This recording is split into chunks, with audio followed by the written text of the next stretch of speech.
All right, so this is a very simple JavaScript digital clock, live digital clock app. It's a very small web app.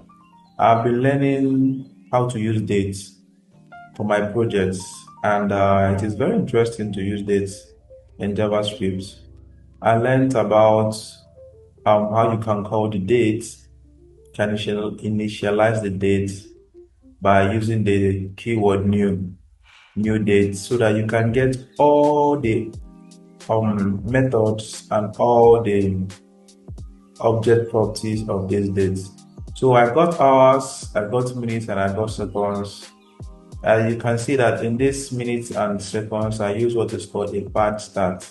So this pad start method is just what I'm saying here is give me two figures. If it's two figures, start pad zero in front of it, add zero in front of it. That's why when you see here, there's zero added here, and this values are reading. But once it's reached 10, 11, 12, it will remove the zero because 11 from 10 upwards already have two figures or two values. So I also have these days. I created an array of days, which is Monday to Saturday. When I was doing this, I asked ChatGPT. ChatGPT told me that's another professional way, a way better style to do this. But as a learner and as a beginner, I prefer to use this for the start to really understand how these things work. So this is just, I have a constant code today, and in this today, I have this, which is this, and inside these days, I have this dot get day. So this get day, what it does, it doesn't get the day in a a word format. It gets it in a numerical format. What do I mean by that? Instead of it saying Sunday, it will say 0. Then Monday will be 1, Tuesday will be 2, Wednesday will be 3, and so on and so forth. Since we know that the indexing of JavaScript always starts from 0. So because of that, I leveraged on this.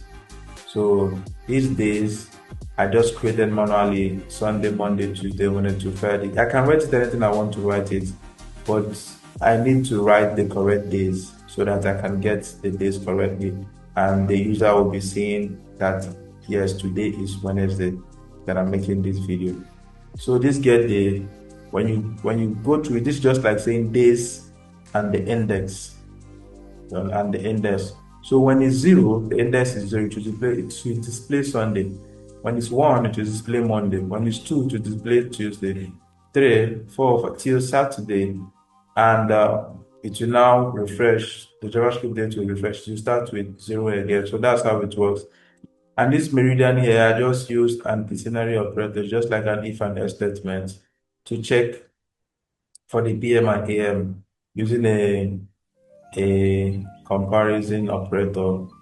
If hour is greater or equal to 12, let it be PM. If it's not, let it be AM. And I populated it in my JavaScript DOM content. And then here, I converted the meridian dynamically. So whenever the hour is divided by 12, any reminder, if hour is divided by 12, or hour is 12, hour will just display hour. Then I'll populate everything like this. So this is it. But then the better part of this project that I love so much is this set interval. I learned about set timeouts, clear timeout, set interval, clear interval. So in this set interval, it accepts two parameters.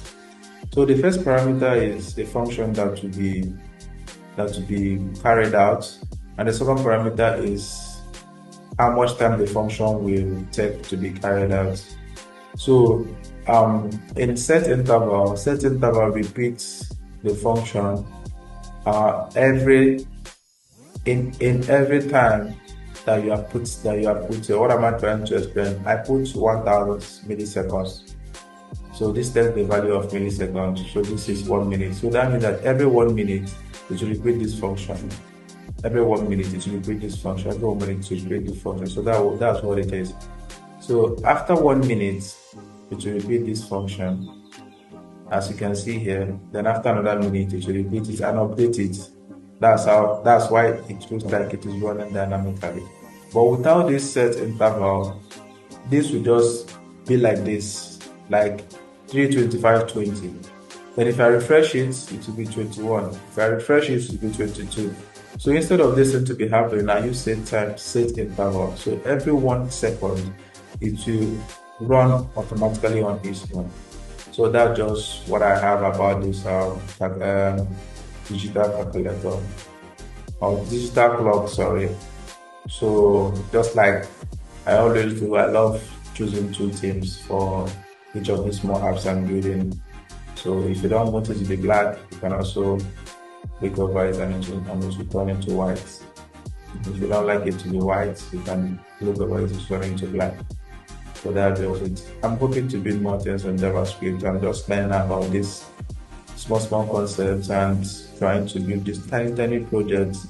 And I hope one day I'll be able to build something very big and reasonable enough. But till then, I'll keep on trying. Thank you very much.